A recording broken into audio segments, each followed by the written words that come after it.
بسم اللہ الرحمن الرحیم۔ الف لام میم، حروف مقطعات۔ حروف مقطعات جو بعض صورتوں کے شروع میں آتے ہیں، ان کا علم صرف اللہ تعالیٰ کی ذات گرامی کو ہے۔ حضرت ابوبکر، حضرت عمر، حضرت عثمان، حضرت علی اور ابن مسعود رضی اللہ عنہ سے یہی مروی ہے۔ اس کے بعد کچھ لوگوں کے اقوال اور اس پہ کوشش کی صورت ہمیں ملتی ہے۔ ایک قول ہے کہ یہ صورتوں کے نام ہیں، دوسرا قول ہے کہ یہ آغاز ہیں، کیونکہ ان سے اللہ تعالیٰ نے قرآن کریم کی صورتوں کو شروع کیا۔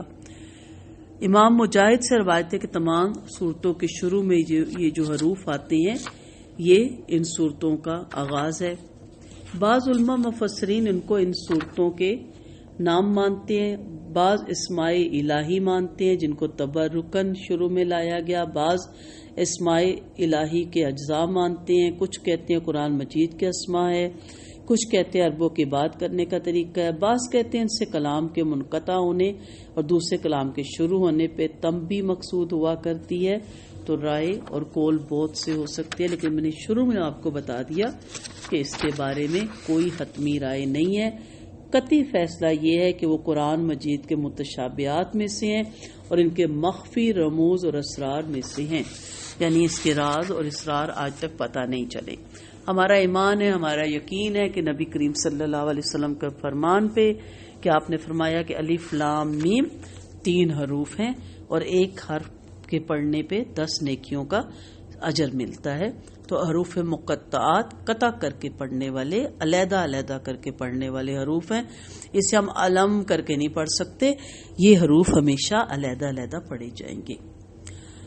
ذالک الکتاب، ذالک یہ، الکتاب کتاب ہے، لا نہیں، ریبا شک، فی میں ہی اس، فی ہی اس میں اکٹھا لکھا ہوا ہے، اس میں نہیں ہوتا، فی میں ہی اس، ٹھیک ہے، ہم کہہ دیتے ہیں اس میں، ہی کو پہلے لے آتے ہیں، فی کو بعد میں ہی اس، تو فی جہاں بھی آئے گا فاصل فی، اس کا مطلب میں ہی ہوگا، ہی اس، ہو اس۔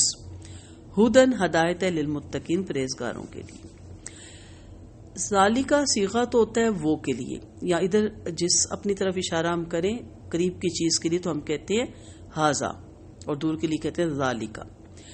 یہ دور کی کتاب کو ہم ہاذا ذالکہ کو کیوں کہتے ہیں، اس کو قریب کیوں کہتے ہیں؟ یہ کتاب ہے اس لیے کہ وہ جو لوہے محفوظ میں لکھی گئی، جو آسمان دنیا پہ اتاری گئی، اور وہ کتاب جو 23 سال نبی کریم صلی اللہ علیہ وسلم پہ جس کا نزول ہوتا رہا، اور اب جو آپ کے ہاتھ میں کتاب ہے، اس کتاب کے بارے میں آپ کو کہا جا رہا ہے لا ریب فیہ، یہ جو کتاب ہے اس میں کوئی شک نہیں۔ جب ہم نے اللہ تعالیٰ سے مانگا نماز میں 45 دفعہ اہدنا الصراط المستقیم، اہدنا الصراط المستقیم، تو اللہ تعالیٰ نے کہا آؤ میں آپ کو بتاتا ہوں، یہ ہے وہ کتاب، یہ ہے وہ نقشہ، یہ ہے سیدھا راستہ، یہ اس سیدھے راستے کے بارے میں تمام سڑکیں، روڈ، جس میں چل کے آپ سیدھا راستے میں چلتے چلتے جنت الفردوس میں پہنچ جائیں گے۔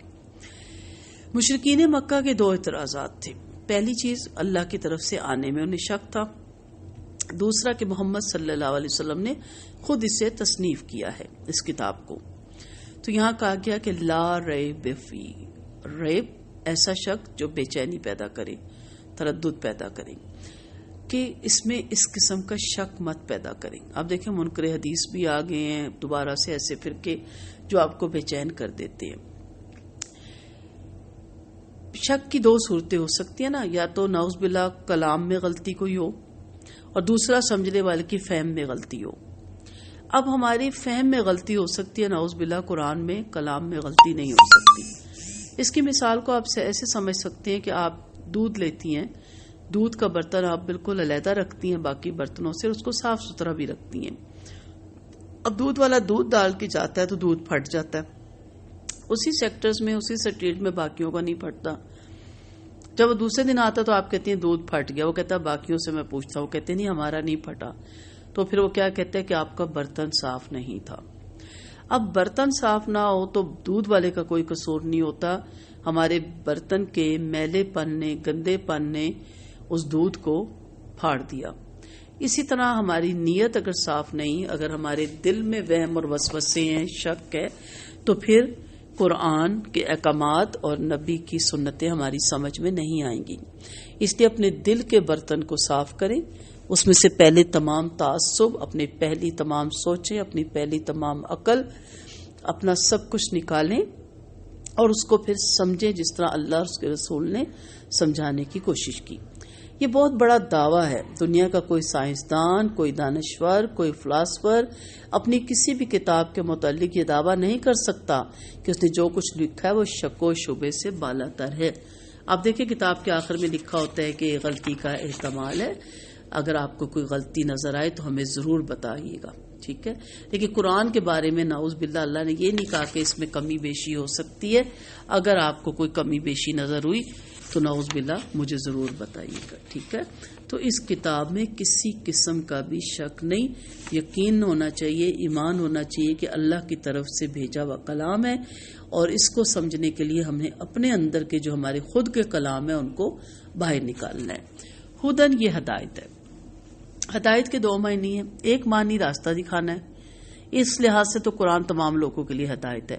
سورۃ آل عمران میں آپ پڑھیں گے انشاءاللہ، ہدن للناس، لوگوں کے لیے ہدایت ہے، سب کے لیے اس میں ہدایت ہے. دوسرا معنی ہے منزل تک پہنچا دینا. اس لحاظ سے یہ صرف اور صرف متقین کے لیے ہدایت ہے. اب راستہ تو سب کو پتا ہے، اس پہ چلیں گے تو کوئی منزل تک پہنچے گا نا، کیونکہ منزل پر تو وہی پہنچتا ہے جو رہبر کے کہنے پر چلے.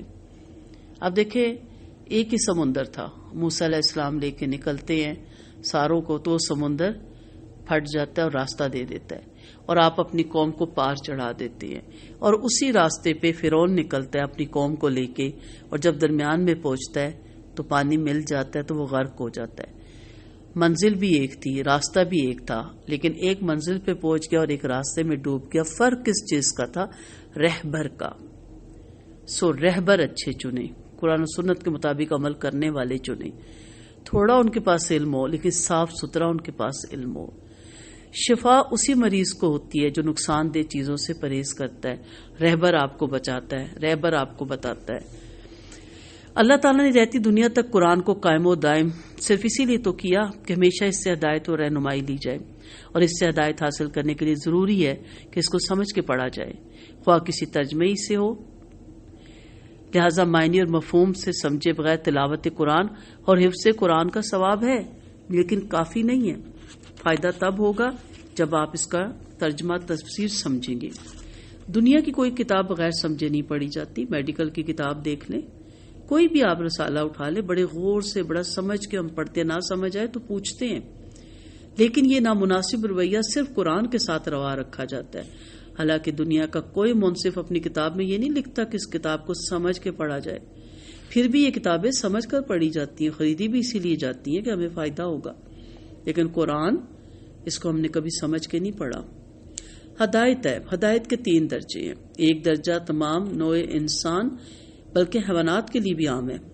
دوسرا درجہ مومنین کے لیے خاص ہے جو اس کی ماننا شروع کر دیتے ہیں. اور تیسرا درجہ مقربین کے لیے خاص مخصوص ہے. پھر اس کے درجات کی کوئی حد اور انتہا نہیں رہتی. آگے دیکھتے ہیں کہ یہ مقربین متقین کون لوگ ہوتی ہیں. تو درجہ بدرجہ ایمان کے درجات بڑھتے جاتے ہیں. سو ہدایت ہے متقین کے لیے. شرع میں متقی وہ ہے جو ہر ایسی چیز سے اپنے آپ کو باز رکھے جس کے کرنے یا چھوڑنے سے خطرہ ہو کہ وہ اللہ کے عذاب کا مستحق ہو سکتا ہے. اس لیے ہدایت صرف متقین ہی کو ملتی ہے. تقویٰ کیا ہے؟ متقین کون ہے؟ تقویٰ اللہ تعالیٰ کے خوف کے باعث گناہوں سے پرہیز کرنے کو تقویٰ کہا جاتا ہے. جس انسان کے دل میں یہ خواہش اچھی طرح جڑ پکڑ چکی ہو کہ میں گناہوں سے بچا رہوں، اور وہ اس خواہش کے مطابق گناہوں سے بچنے کی پوری کوشش بھی کرتا رہا ہو، تو اسے متقی کہا جاتا ہے. ہم کسے کہتے ہیں؟ جو بڑا نمازی ہو، مسجد میں بیٹھا رہے، راتوں کو اعتکاف کرے، اور ہم کہتے ہیں جی بڑا پرہیزگار ہے. یہاں ان چیزوں کو نہیں چھیڑا جا رہا. حضرت عمر بن خطاب رضی اللہ عنہ نے ایک دفعہ حضرت کعب رضی اللہ عنہ سے تقوی کا مطلب دریافت کیا تھا. حضرت کعب رضی اللہ عنہ نے ان سے پوچھا کہ آپ کبھی ایسے راستے سے گزرے ہیں جس کے دونوں طرف کانٹوں والی جھاڑیاں ہوں؟ حضرت عمر نے فرمایا کئی دفعہ گزر ہوا. حضرت کعب نے پوچھا پھر آپ کیا کرتے ہیں؟ حضرت عمر نے فرمایا کپڑے سمیٹ لیتا ہوں تاکہ کانٹوں میں نہ الجھوں. حضرت کعب نے کہا یہی تقویٰ ہے، یعنی جب دنیا کی زندگی سے اپنے آپ کو گناہوں سے بچا کے اپنے دامن کو گزرے. حضرت کعب بڑے دانا اور عقل مند انسان تھے. انہوں نے انتہائی خوبصورت طریقے سے تقوی کی تعریف فرما دی. حقیقت یہ ہے کہ یہ زندگی جو ہم گزار رہے ہیں ایک ایسی راہ ہے جس کے دونوں طرف گناہوں کے کانٹے لگے ہیں. ہمارے چاروں طرف آزمائشیں بکھری پڑی ہیں اور ہم کسی وقت کسی آزمائش کا شکار ہو سکتے ہیں. جو انسان زندگی گزارتے وقت اس بات کا دھیان نہ رکھے کہ کہیں بھی کسی غلط راہ پہ نہ چل پڑوں وہ متقی نہیں ہو سکتا. حضرت ابو ذر رضی اللہ عنہ غفاری بیان کرتے ہیں کہ آپ صلی اللہ علیہ وسلم نے ان سے فرمایا کہ تم کو اپنی ذات سے نہ کسی سرخ کے مقابلے میں بڑائی حاصل ہے نہ کالے کے مقابلے میں، البتہ تقوی کی وجہ سے تم کسی کے مقابلے میں بڑے ہو سکتے ہو. متقی اس شخص کو کہتے ہیں جو اپنے تئیں ایسی چیزوں سے محفوظ رکھے جو اسے آخرت میں ضرر رساں اور تکلیف دہ ثابت ہو. ادنا متقی کون ہے؟ ادنا مطلب ہلکا، دنیا کی مونس ہے، حقیر. شرک جیسی نقصان دہ چیز سے بچنا. وسطی مرتبہ کیا ہے؟ درمیانہ متقی کون ہے؟ گناہ اور معصیت سے بچنا. اور اعلیٰ درجے کا متقی کون ہے؟ جو لایانی چیزوں سے منہ موڑ کر ذکر الہی میں گم ہو جائے. اللہ تعالیٰ آپ کو اور ہم سب کو اعلیٰ درجے کا متقی بنائے. حضرت ابن عمر رضی اللہ عنہ فرماتے ہیں اصل تقویٰ اس کا نام ہے کہ تو اپنے نفس کو کسی سے بہتر اور برتر نہ دیکھے. نبی کریم صلی اللہ علیہ وسلم نے فرمایا حلال بھی ظاہر ہے اور حرام بھی ظاہر ہے اور ان دونوں کے درمیان میں مشتبہ امور بھی ہیں جنہیں اگر لوگ نہیں جان سکتے تو جو مشتبہ امور سے بچ گیا اس نے اپنے آبرو اور دین کو بے لوث اور پاک کر لیا. جو مشتبہ امور میں پڑ گیا وہ حرام میں جا پڑا. متقی اسے کہتے ہیں جس میں تقویٰ ہو، اور تقویٰ اس خاص ذہنی کیفیت کا نام ہے کہ محب اپنے محبوب سے اس وجہ سے ڈرتا ہے کہ کہیں وہ ناراض نہ ہو جائے. چنانچہ متقی لا ابالی نہیں ہوتا بلکہ ایک سنجیدہ اور اللہ تعالیٰ سے ڈرنے والا، ایک محتاط عقل مند شخصیت ہوتا ہے جو اپنی محبت کی وجہ سے اس کی ناراضگی سے ڈرتا ہے. متقی وہ ہے جو ایمان لا کر شرک سے دور رہ کر اللہ تعالیٰ کے احکام بجا لائے. ایک اور روایت میں متقی وہ لوگ ہیں جو اللہ کے عذابوں سے ڈر کے ہدایت کو نہیں چھوڑتے اور اس کی رحمت کی امید رکھ کے اس کی طرف سے جو نازل ہوا اسے سچا جانتے ہیں. حضرت حسن بصری رحمت اللہ فرماتے ہیں متقی وہ ہے جو حرام سے بچے اور فرائض بجا لائے. حضرت معاذ رضی اللہ عنہ فرماتے ہیں جب لوگ ایک میدان میں قیامت کے دن روک دیے جائیں گے اس وقت پکارنے والا پکارے گا متقی کہاں ہے؟ اس آواز پر وہ کھڑے ہوں گے اور اللہ تعالیٰ انہیں اپنے بازو میں لے لے گا اور بے حجاب انہیں اپنے دیدار سے مشروف فرمائے گا. اللہ ہمیں ان لوگوں میں شامل کرے. ابو حفیف سے پوچھا گیا حضرت متقی کون لوگ ہیں؟ آپ نے فرمایا جو لوگ شرک اور بت پرستی سے بچیں اور اللہ کی خاص عبادت کریں وہ اسی عزت کے ساتھ جنت میں پہنچا دیے جائیں گے. ابن ماجہ کی روایت ہے آپ صلی اللہ علیہ وسلم فرماتے ہیں سب سے عمدہ فائدہ جو انسان حاصل کرتا ہے وہ اللہ کا ڈر ہے. اس کے بعد نیک بیوی ہے کہ جب خامد اس کی طرف دیکھے تو اسے خوش کر دے اور جو حکم دے اس سے بجا لائے اور اگر قسم دے دے تو پوری کر دکھائے اور جب وہ موجود نہ ہو تو اس کے مال کی اور اپنے نفس کی حفاظت کرے. حضرت انس بیان کرتے ہیں نبی کریم صلی اللہ علیہ وسلم نے فرمایا کہ اللہ تعالیٰ فرمائے گا کہ جس شخص نے کسی دن مجھے یاد کیا یا کسی جگہ مجھ سے ڈرا اسے دوزخ سے نکال لاؤ. یہ ترمذی کی روایت ہے. آپ صلی اللہ علیہ وسلم نے فرمایا کہ جس نے خوف کیا وہ اول رات چلا اور جو اول رات چلا وہ منزل پر پہنچ گیا. آگاہ رو اللہ کا ساز و سامان گرا قیمت ہے. آگاہ رو اللہ کا ساز و سامان جنت ہے. خشیت الہی کے معاملے میں یہ یاد رکھنا چاہیے کہ جن لوگوں کے دلوں میں واقعی اللہ کا خوف ہوتا ہے ان کے لیے یہ ضروری نہیں ہوتا کہ وہ کوئی خرابی کریں تو اس وقت خدا سے اللہ سے ڈریں بلکہ وہ نیکیاں کرتے ہوئے بھی لرزاں اور ترساں رہتے ہیں کہ اللہ معلوم ہمارے یہ اعمال اللہ کے حضور مقبول بھی ہوئے ہیں یا نہیں. حضرت ابو امامہ بیان کرتے ہیں کہ آپ صلی اللہ علیہ وسلم نے فرمایا 2 قطروں اور 2 نشانوں سے زیادہ محبوب اللہ تعالیٰ کو کوئی اور چیز نہیں. ایک وہ آنسو کا قطرہ جو اللہ کے خوف کے باعث ٹپکے اور دوسرا وہ خوف کا قطرہ جو اللہ کی راہ میں خون کا وہ قطرہ جو اللہ کی راہ میں بہہ جائے اور 2 نشانوں میں سے ایک وہ نشان جو اللہ کی راہ میں جدوجہد کرنے سے لگ جائے. مثلا جہاد میں زخم لگے اس کا نشان رہ جائے، اور دوسرا وہ نشان جو اللہ کے عائد کردہ فرائض میں سے کسی فرض کو ادا کرنے کے بعد ظاہر ہو، مثلا نمازیں پڑھنے سے ماتھے پر سجدوں کا نشان پڑ جانا۔ سو دلوں میں اللہ کا خوف ہونا یا نہ ہونا ملامت ہے اس بات کی کہ دلوں میں اللہ کا خوف ہونا یا نہ ہونا علامت ہے اس بات کی کہ دلوں میں ایمان مضبوط ہے یا کمزور۔ صحابہ کرام چونکہ بہترین ایماندار لوگ تھے، اس لیے ان کے دلوں میں اللہ کا خوف بہت گہرا اثر رکھتا تھا۔ اقوال ابو بکر صدیق رضی اللہ عنہ فرماتے ہیں جو شخص اللہ سے ڈرتا ہے اللہ اس کی مشکلات کو آسان کر دیتا ہے۔ آپ فرماتے ہیں جو شخص اللہ سے ڈرتا ہے اس کے وہ وہاں سے فائدہ پہنچتا ہے جہاں اس کو وہم و گمان بھی نہیں ہوتا۔ آپ کا فرمان ہے جو انسان اللہ سے ڈرتا ہے اللہ اس کے قصور بھی معاف فرما دیتا ہے اور اسے اچھا انعام بھی دیتا ہے۔ نیز آپ رضی اللہ عنہ نے یہ بھی فرمایا کہ یقیناً انسانوں کے لیے بہترین کام یہ ہے کہ وہ ایک دوسرے کو اللہ کے تقوی کی تلقین کرتے رہیں۔ اللہ تعالیٰ ہم سب کو متقی بنائے، سیدھے راستے پہ چلنے کی توفیق دے۔ ٹائم شارٹ کرنے کے لیے تھوڑا تیز پڑھتی ہوں، اس میں غلطیاں ہو جاتی ہیں، آپ سب سے معذرت چاہتی ہوں۔ اصل یہ دیکھنا ہے کہ ہم نے جو اس آیت میں دیکھا کہ الف لام میم حروف مقطعات ہیں، ذالک الکتاب، یہ وہ کتاب ہے جسے آپ پڑھنے جا رہے ہیں، لا ریب فیہ، اس میں کسی قسم کی شک کی گنجائش نہیں ہے، ذرا بھی کوئی شک یا تردد ہے اسے پہلے اپنے ذہنوں سے نکال دیں۔ بالکل اسی طرح کہ جب آپ نے کوئی نیا سامان لانا ہوتا ہے تو پرانے سامان کو آپ ٹھکانے لگاتے ہیں کہ اس کو کہاں رکھا جائے تاکہ جگہ بنے اور نیا سامان آئے۔ اگر پرانے سامان کے ساتھ نیا سامان لگایا جائے تو وہ اس کی شو ماری جاتی ہے اور وہ اچھا نہیں لگتا، اور سب کہتے ہیں اس کو تو ہٹا دیتے، اس کی وجہ سے نیا صوفہ ہے یا شوکیس ہے یا جو بھی آپ کی چیز ہے کہتے ہیں اس کی بھی شو ختم ہو گئی ہے۔ اسی طرح قرآن کو ہم اپنے دلوں میں لا رہے ہیں، اپنے ذہنوں میں لا رہے ہیں، پڑھ رہے ہیں، سیکھ رہے ہیں۔ ہمیں پہلی غلاستیں، پہلی ہماری جو کوڑا کرکٹ ہے، کباڑ ہمارے دماغوں میں ہے، دلوں میں ہے، وسوسے ہیں، وہم ہے، خرافات ہے، توہمات ہے، بدعات ہے، ان ساری چیزوں کو اپنے ذہن سے نکال کے بالکل نیت کر کے 2 نفل پڑھ کے اللہ تعالیٰ میں فارغ صاف ستھری آپ کے سامنے آ گئی، اب آپ مجھے جس طرف چاہیں گے میں اس طرف مڑتی چلی جاؤں گی۔ یہ ہے اصل میں لا ریب فیہ۔ اپنی صفائی اندر کی خود کریں۔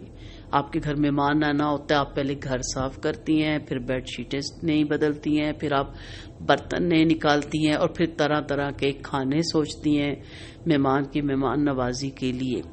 ہم تو چلے ہیں اس راہ پہ جس پہ ہم اپنے رب کو بلا رہے ہیں۔ رب نے تو کب سے بازو پھیلائے ہوئے تھے، کب سے ہاتھ پھیلائے ہوئے تھے۔ صبح وہ ہاتھ پھیلاتا ہے، آؤ جو گناہ ہوئے ہیں آؤ میں توبہ قبول کرتا ہوں۔